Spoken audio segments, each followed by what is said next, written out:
أعوذ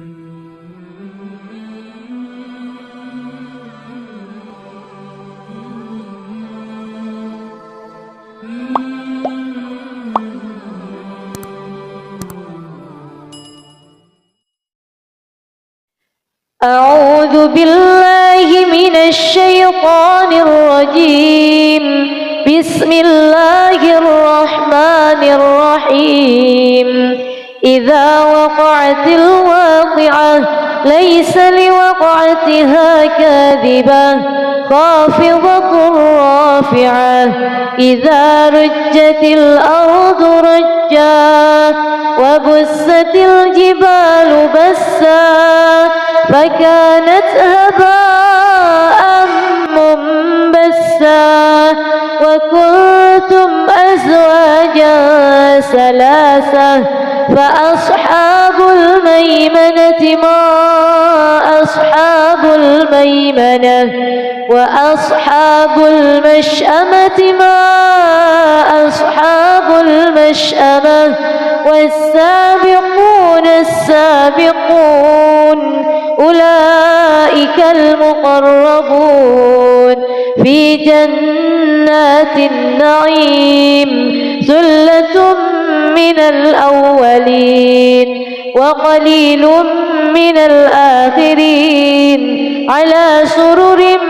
موضونة متكئين عليها متقابلين. يطوف عليهم ولدان مخلدون بأكواب وأباريق وكأس من معين لا يصدعون عنها ولا ينزفون وفاكهة مما يتخيرون ولحم طير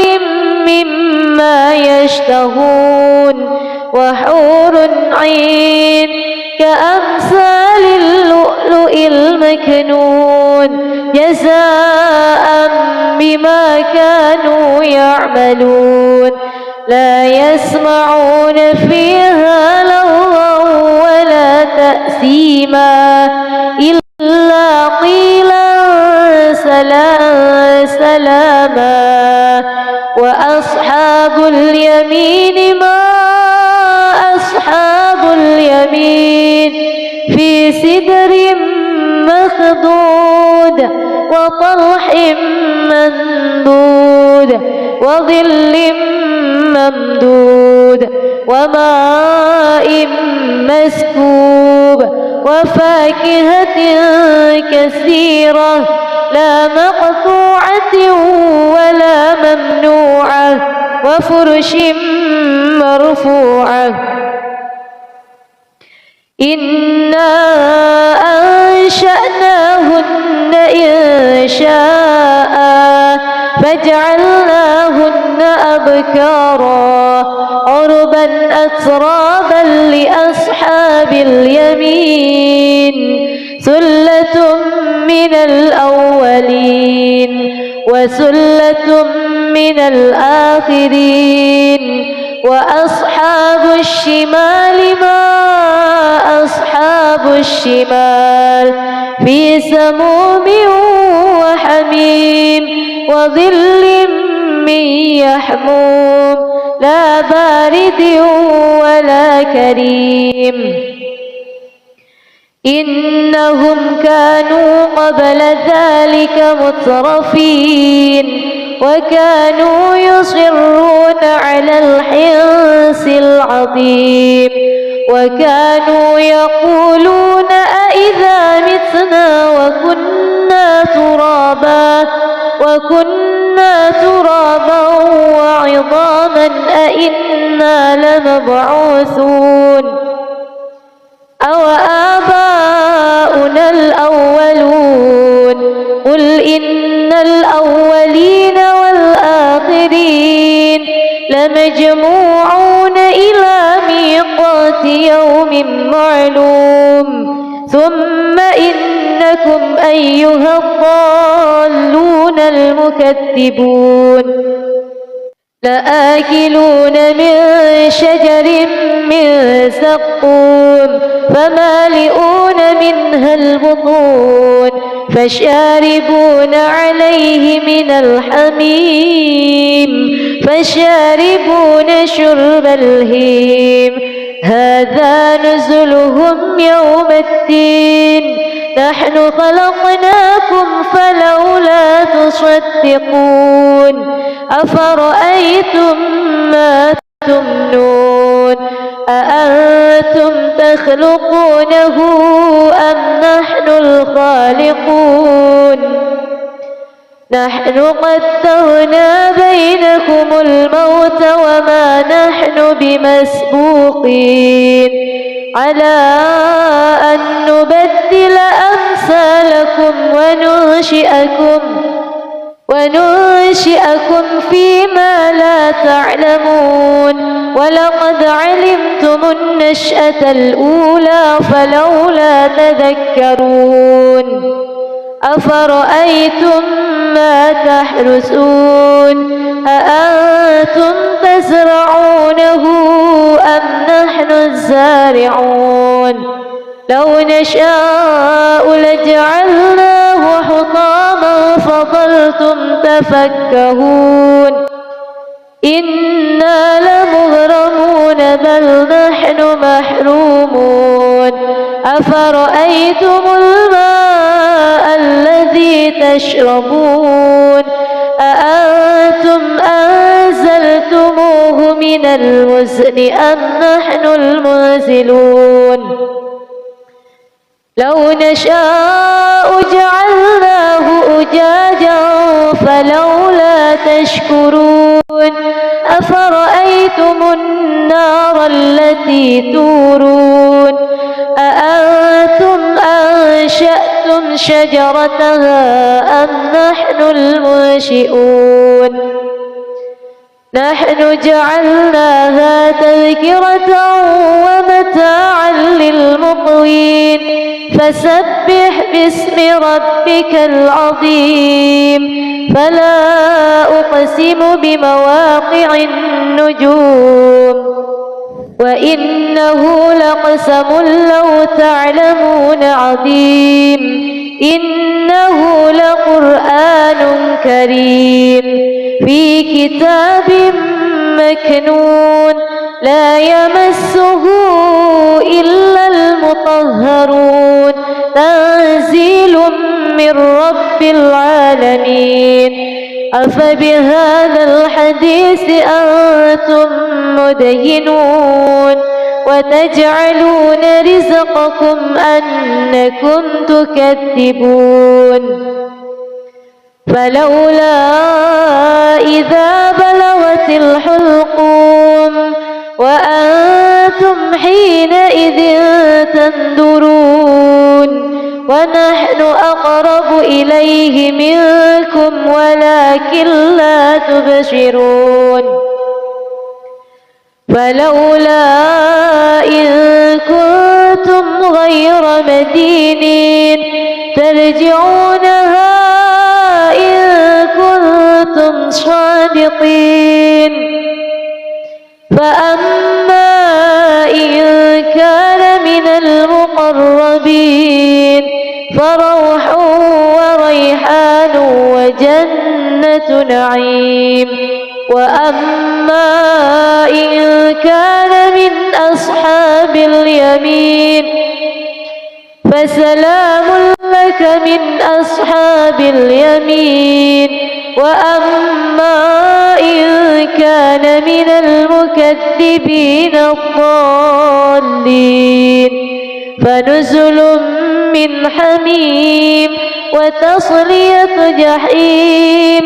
إن هذا لهو حق اليقين فسبح باسم ربك العظيم بسم الله الرحمن الرحيم ياسين والقرآن الحكيم إنك لمن المرسلين على صراط مستقيم تنزيل العزيز الرحيم لتنذر قوما ما أنذر آباؤهم فهم غافلون لقد حق القول على أكثرهم فهم لا يؤمنون إنا جعلنا في أعناقهم أغلالا فهي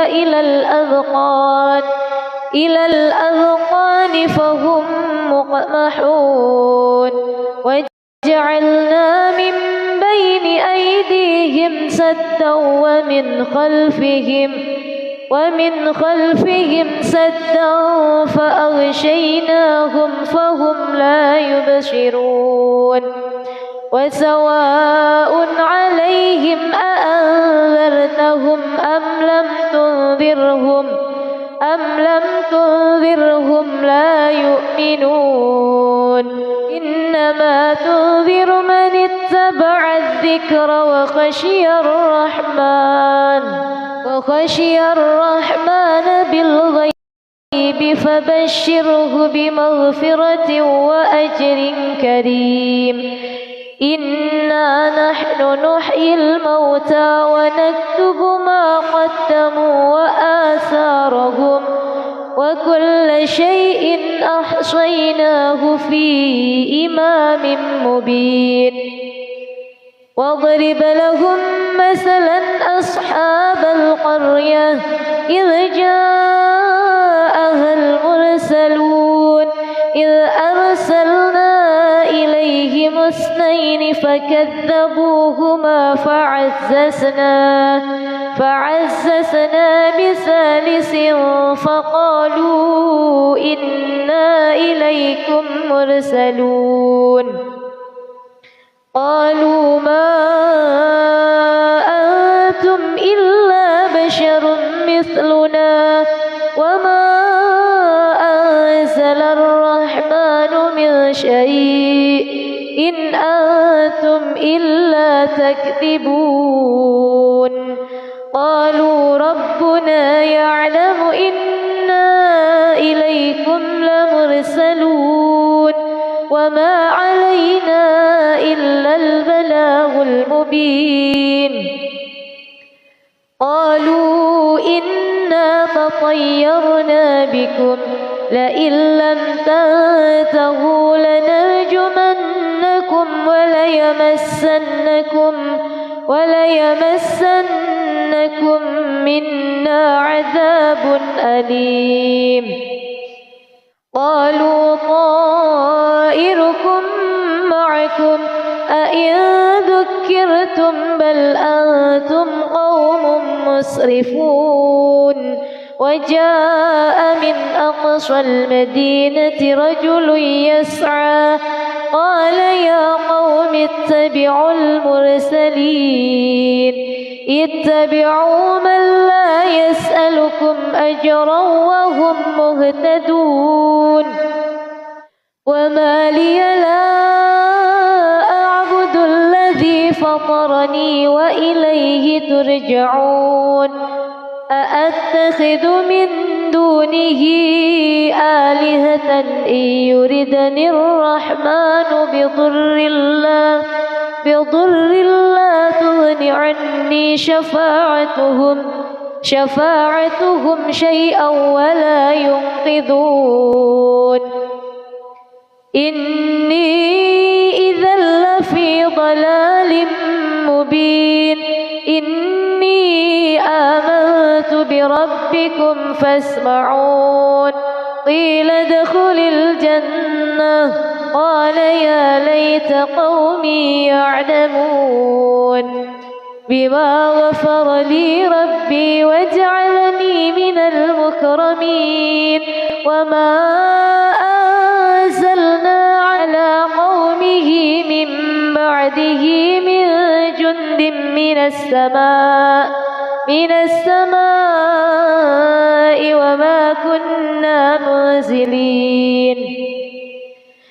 إن كانت إلا صيحة واحدة فإذا هم خامدون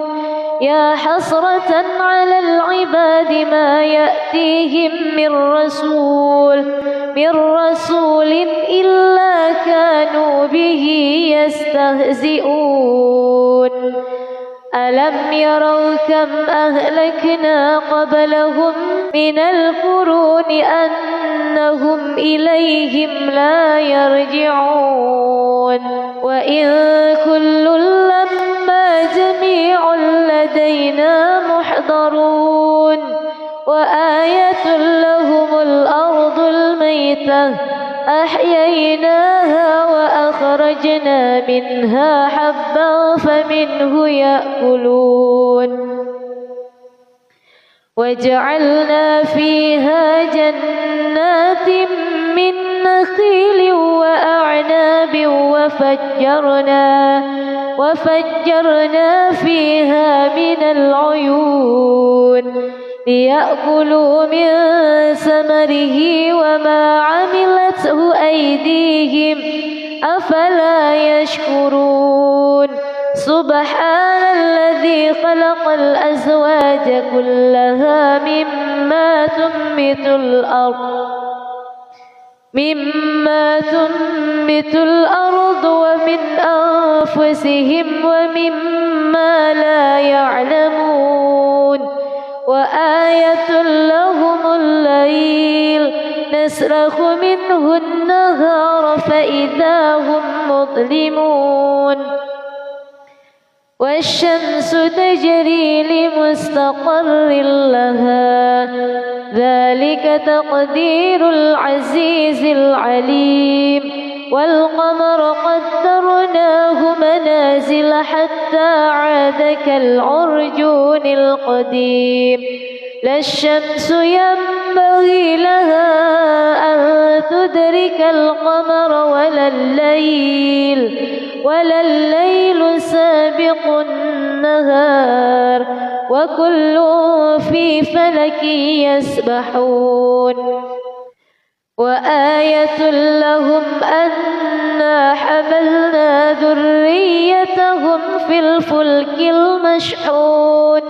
وخلقنا لهم من مثله ما يركبون وإن نشأ نغرقهم فلا صريخ لهم ولا هم ينقذون إلا رحمة منا ومتاعا إلى حين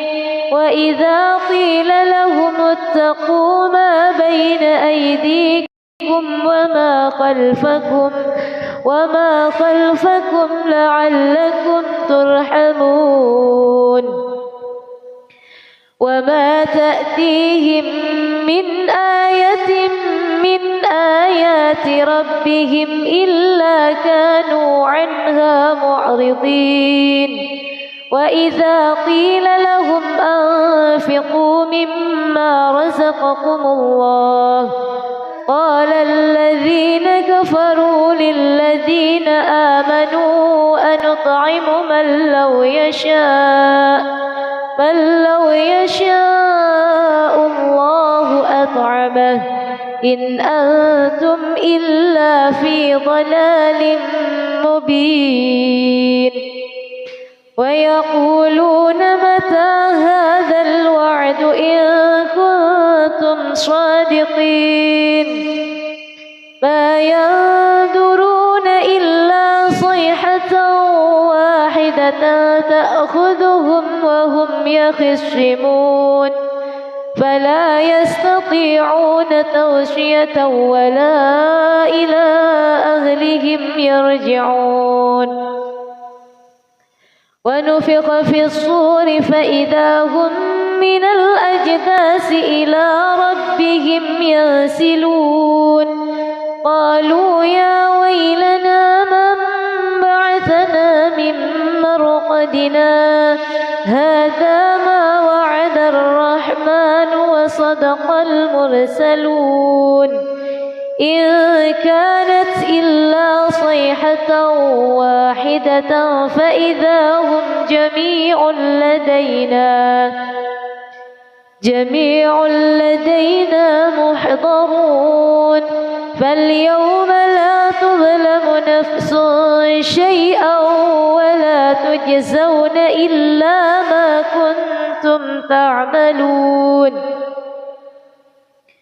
إن أصحاب الجنة اليوم في شغل فاكهون هم وأزواجهم في ظلال على الأرائك متكئون لهم فيها فاكهة ولهم ما يدعون سلام قولا من رب رحيم وامتازوا اليوم أيها المجرمون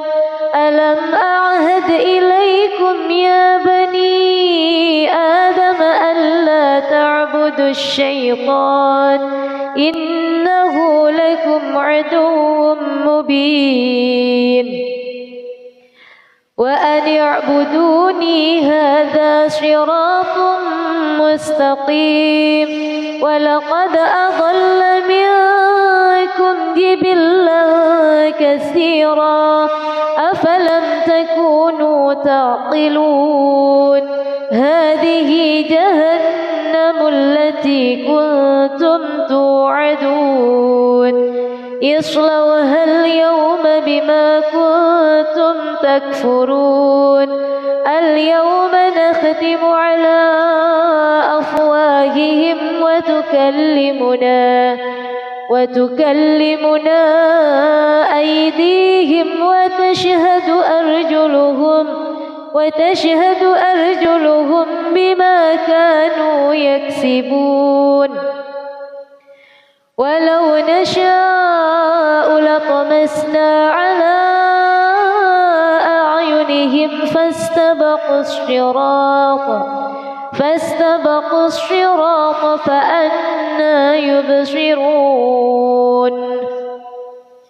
ولو نشاء لمسخناهم على مكانتهم فما استطاعوا مضيا ولا يرجعون ومن نعمره ننكسه في الخلق أفلا يعقلون وما علمناه الشعر وما ينبغي له إن هو إلا ذكر وقرآن مبين لينذر من كان حيا ويحق القول على الكافرين أولم يروا أنا خلقنا لهم مما عملت أيدينا أنعاما فهم لها مالكون وذللناها لهم فمنها ركوبهم ومنها يأكلون ولهم فيها منافع ومشارب أفلا يشكرون واتخذوا من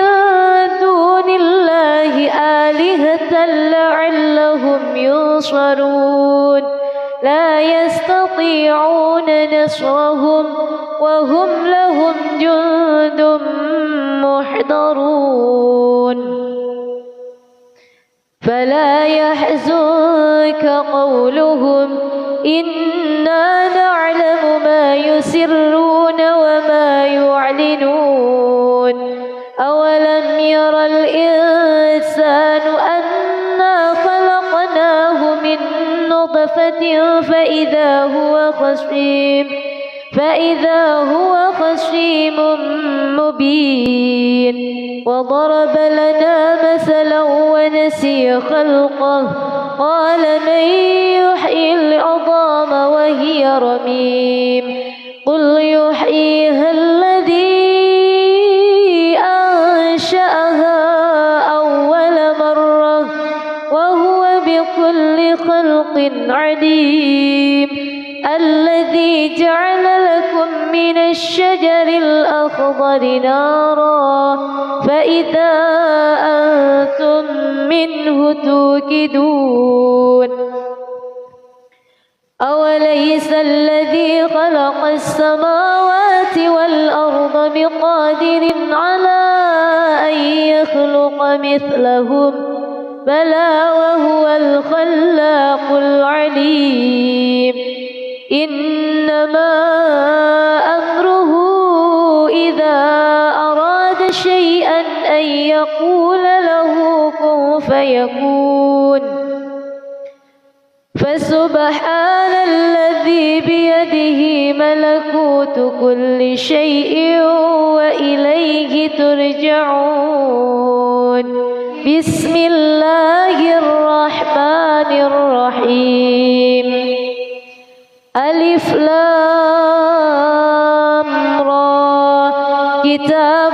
أنزلناه إليك لتخرج الناس من الظلمات إلى النور بإذن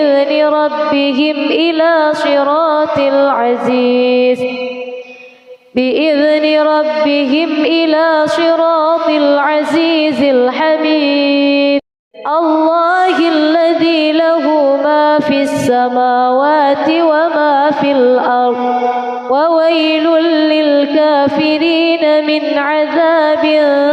شديد الذين يستحبون الحياة الدنيا على الآخرة ويصدون عن سبيل الله ويبغونها عوجا أولئك في ضلال بعيد وما أرسلنا من رسول إلا بلسان قومه ليبين لهم فيضل الله من يشاء ويهدي من يشاء وهو العزيز الحكيم ولقد أرسلنا موسى بآياتنا أن أخرج قومك من الظلمات إلى النور وذكرهم بأيام الله إن في ذلك لآيات لكل صبار شكور وإذ قال موسى لقومه اذكروا نعمة الله عليكم إذ أنجاكم من آل فرعون يسومونكم سوء العذاب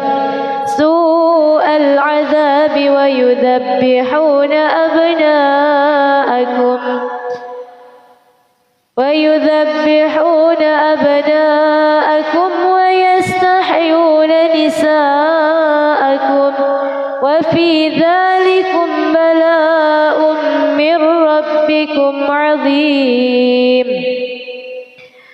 وإذ تأذن ربكم لئن شكرتم لأزيدنكم ولئن كفرتم إن عذابي لشديد وقال موسى إن تكفروا أنتم ومن في الأرض جميعا فإن الله لغني حميد ألم يأتكم نبأ الذين من قبلكم قوم نوح وعاد وثمود والذين من بعدهم لا يعلمهم إلا الله جاءتهم رسلهم بالبينات فردوا أيديهم في أفواههم وقالوا إنا إنا كفرنا بما أرسلتم به وإنا لفي شك مما تدعوننا إليه مريب. قالت رسلهم أفي الله شك فاطر السماوات والأرض يدعوكم ليغفر لكم من ذنوبكم ويؤخركم إلى أجل مسمى. قالوا إن أنتم إلا بشر مثلنا تريدون أن تصدونا عما كان يعبد آباؤنا فأتونا بسلطان مبين. قالت لهم رسلهم إن نحن إلا بشر مثلكم ولكن الله يمن على من يشاء من عباده وما كان لنا أن نأتيكم بسلطان إلا بإذن الله وعلى الله فليتوكل المؤمنون. وما لنا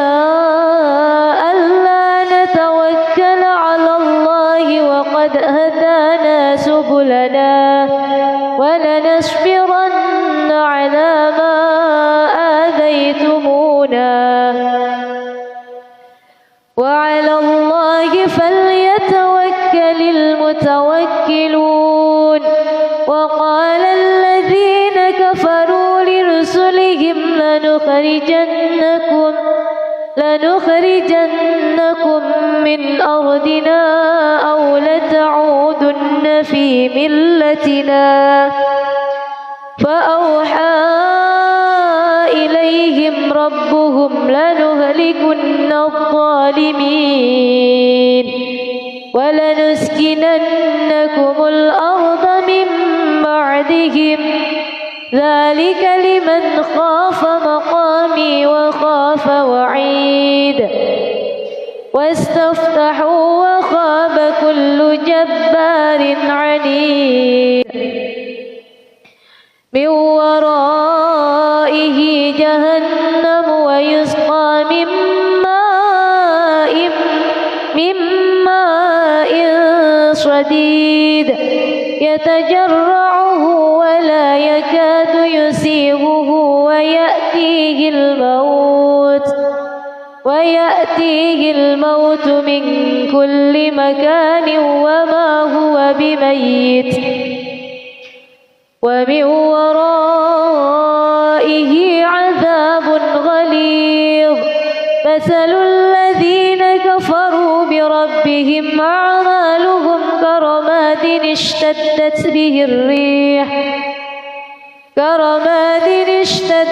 به الريح في يوم عاصف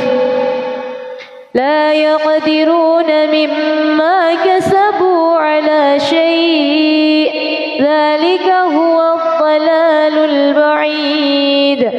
ألم تر أن الله خلق السماوات والأرض بالحق إن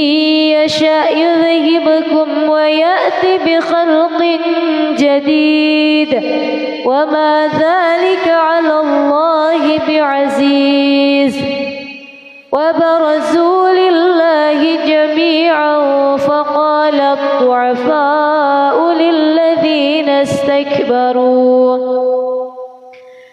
للذين استكبروا إنا كنا لكم تبعا فهل أنتم مغنون عنا من عذاب الله من شيء. قالوا لو هدانا الله لهديناكم سواء علينا أجزعنا أم صبرنا لنا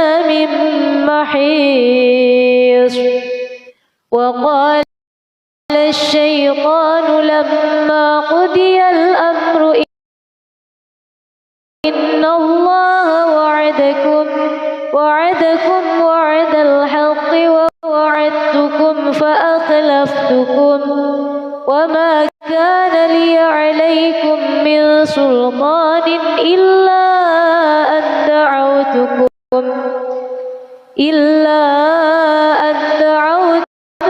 فاستجبتم لي فلا تلوموني ولوموا أنفسكم ما أنا بمصرخكم وما أنتم بمصرخي إني كفرت بما أشركتمون من قبل إن الظالمين لهم عذاب أليم وأدخل الذين آمنوا وعملوا الصالحات جنات تجري من تحتها الأنهار خالدين فيها بإذن ربهم تحيتهم فيها سلام ألم تر كيف ضرب الله مثلا كلمة طيبة كشجرة طيبة أصلها ثابت وفرعها في السماء تؤتي أكلها كل حين بإذن ربها ويضرب الله الأمثال للناس لعلهم يتذكرون ومثل كلمة خبيثة كشجرة خبيثة اجتثت من فوق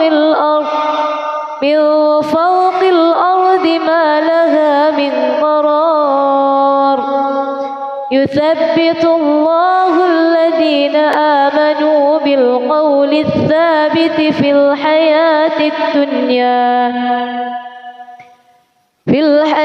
الدنيا وفي الآخرة ويضل الله الظالمين ويفعل الله ما يشاء ألم تر إلى الذين بدلوا نعمة الله كفرا وأحلوا قومهم دار البوار جهنم يصلونها وبئس القرار وجعلوا لله أندادا ليضلوا عن سبيله قل تمتعوا فإن مصيركم إلى النار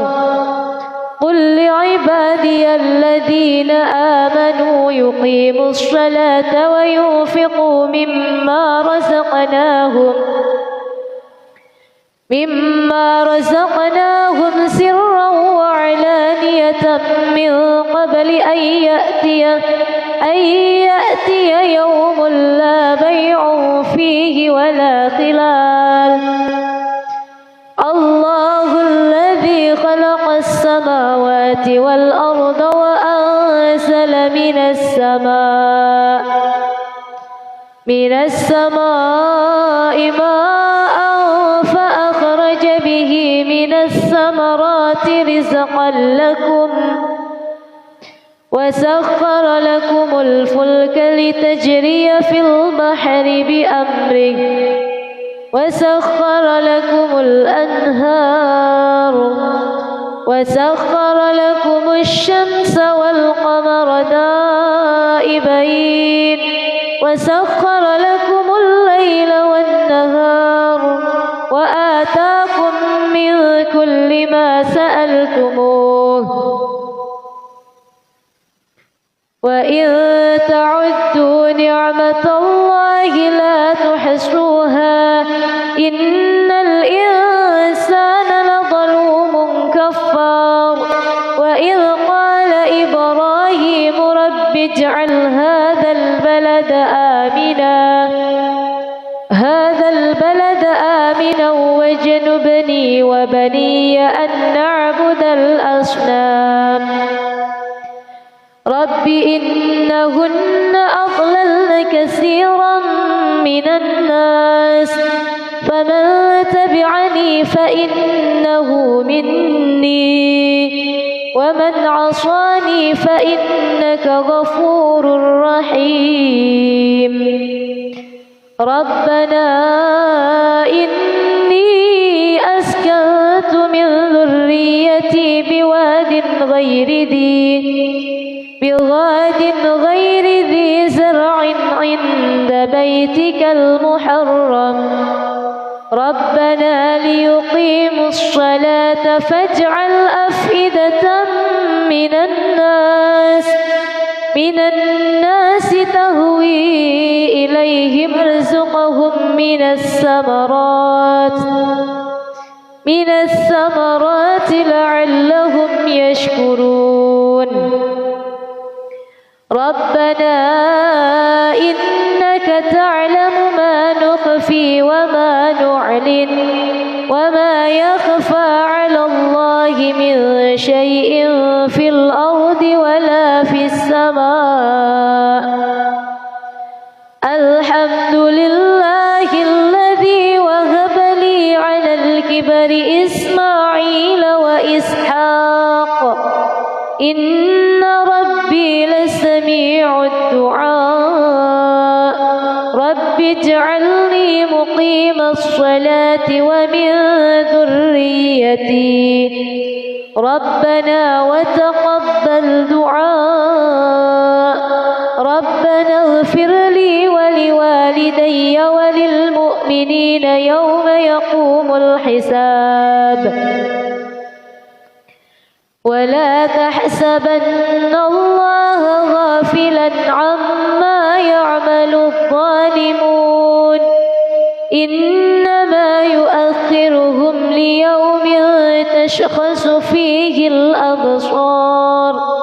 مهطعين مقنعي رؤوسهم لا يرتد إليهم طرفهم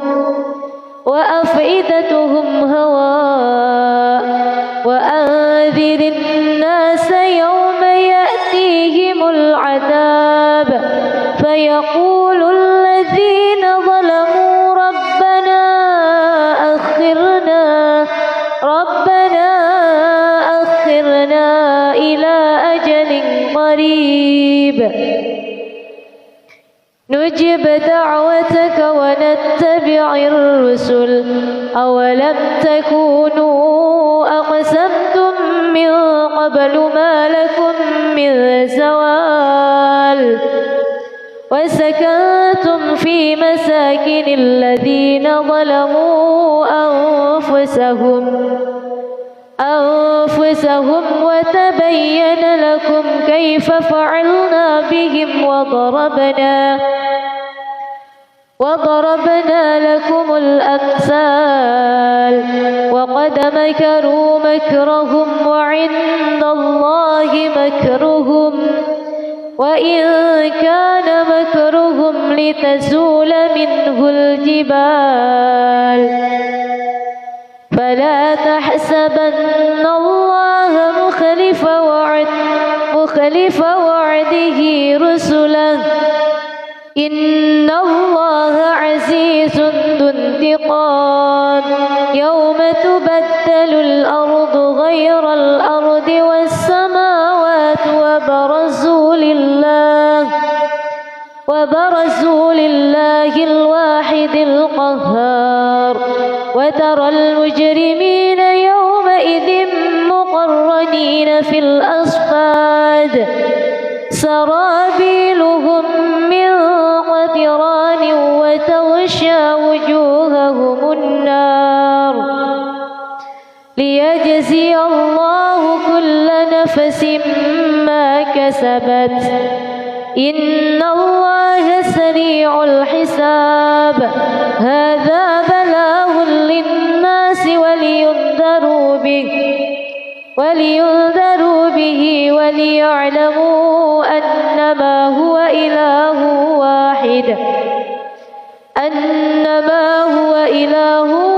واحد وليذكر أولو الألباب.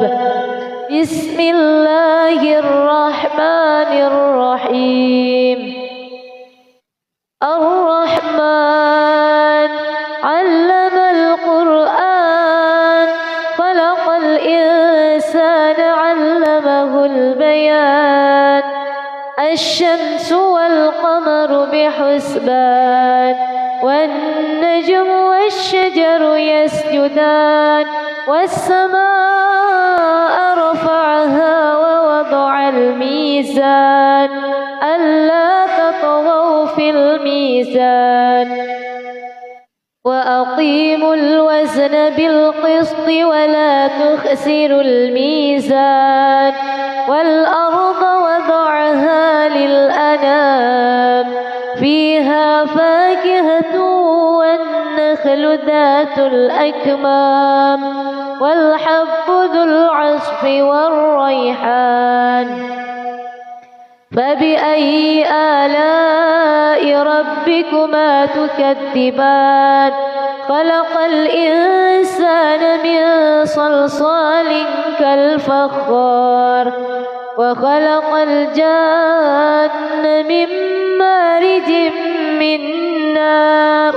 فبأي آلاء ربكما تكذبان؟ رب المشرقين ورب المغربين. فبأي آلاء ربكما تكذبان؟ مرج البحرين يلتقيان بينهما برزخ لا يبغيان. فبأي آلاء ربكما تكذبان؟ يخرج منهما اللؤلؤ والمرجان. فبأي آلاء ربكما تكذبان؟ وله الجوار المنشآت في البحر كالأعلام. فبأي آلاء ربكما تكذبان؟ كل من عليها فان ويبقى وجه ربك ذو الجلال والإكرام. فبأي آلاء ربكما تكذبان؟ يسأله من في السماوات والأرض كل يوم هو في شأن. فبأي آلاء ربكما تكذبان؟ سنفرغ لكم أيها الثقلان. فبأي آلاء ربكما تكذبان؟ يا معشر الجن والإنس إن استطعتم أن تنفذوا من أقطار السماوات والأرض فانفذوا لا تنفذون إلا بسلطان. فبأي آلاء ربكما تكذبان؟ يرسل عليكما شواظ من نار ونحاس فلا تنتشران. فبأي آلاء ربكما تكذبان؟ فإذا انشقت السماء فكانت وردة كالدهان. فبأي آلاء ربكما تكذبان؟ فيومئذ الإنس ولا جان. فبأي آلاء ربكما تكذبان؟ يعرف المجرمون بسيماهم فيؤخذ بالنواصي والأقدام فبأي آلاء ربكما تكذبان هذه جهنم التي يكذب بها المجرمون يطوفون بينها وبين حميم آن فبأي آلاء ربكما تكذبان ولمن خاف مقام ربه جنتان فبأي آلاء ربكما تكذبان ذواتا أفنان فبأي آلاء ربكما تكذبان فيهما عينان تجريان فبأي آلاء ربكما تكذبان فيهما من كل فاكهة زوجان فبأي آلاء ربكما تكذبان فيهما من كل فاكهة زوجان فبأي آلاء ربكما تكذبان متكئين على فرش بطائنها من استبرق وجنى الجنتين دان فبأي آلاء ربكما تكذبان فيهن قاصرات الطرف لم يطمثهن إنس قبلهم ولا جان فبأي آلاء ربكما تكذبان فيهما من كل فاكهة زوجان فبأي آلاء ربكما تكذبان متكئين على فرش بطائنها من استبرق وجنى الجنتين دان فبأي آلاء ربكما تكذبان فيهن قاصرات الطرف لم يطمثهن إنس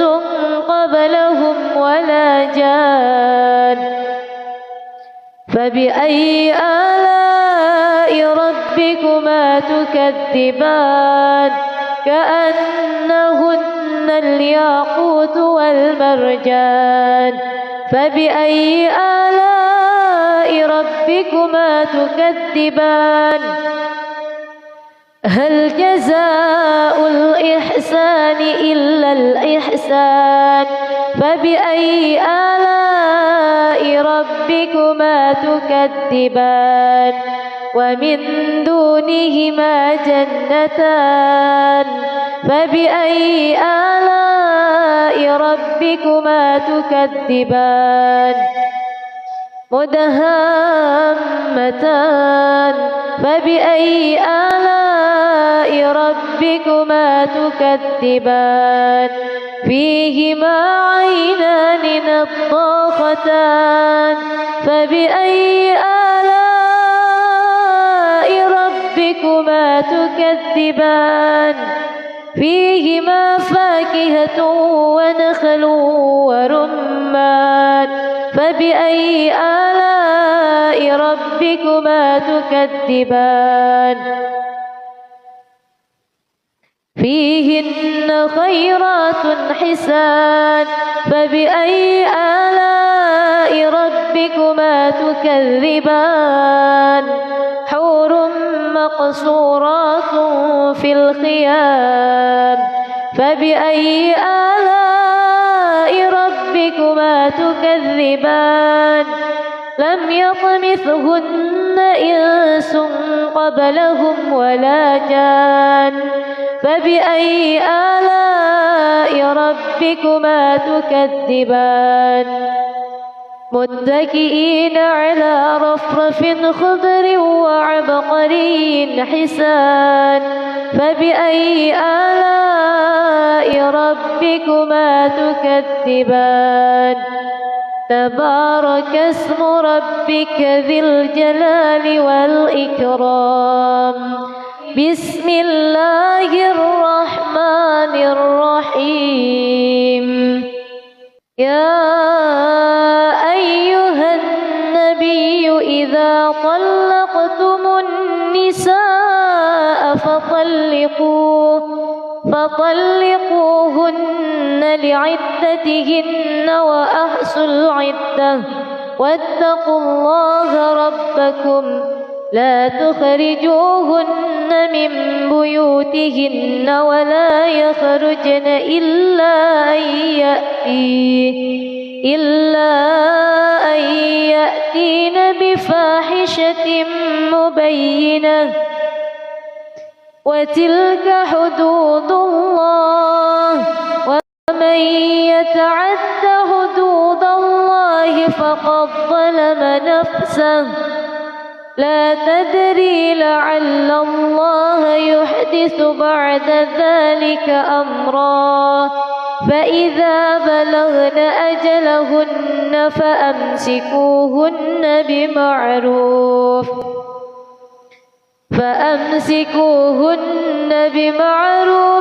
أو فارقوهن بمعروف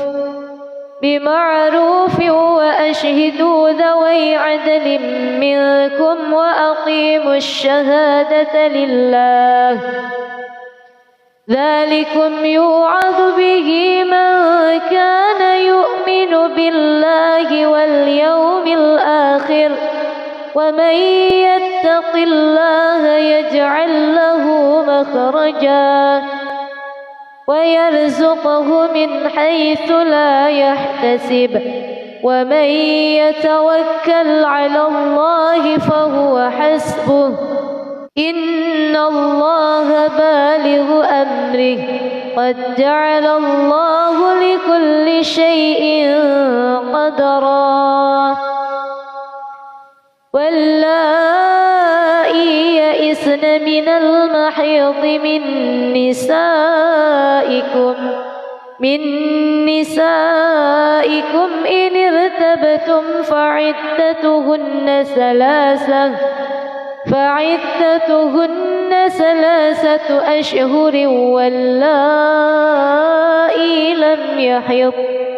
وأولاة الأحمال أجلهن أن يضعن حملهن ومن يتق الله يجعل له من أمره يسرا ذلك أمر الله أنزله إليكم ومن يتق الله يكفر عنه سيئاته ويعظم له أجرا أسكنوهن من حيث سكنتم من وجدكم ولا تضاروهن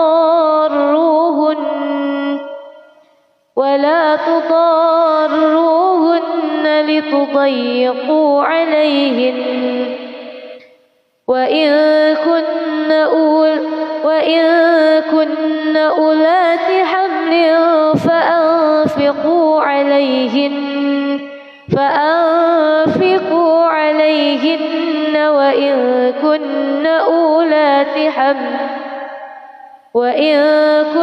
أولات حمل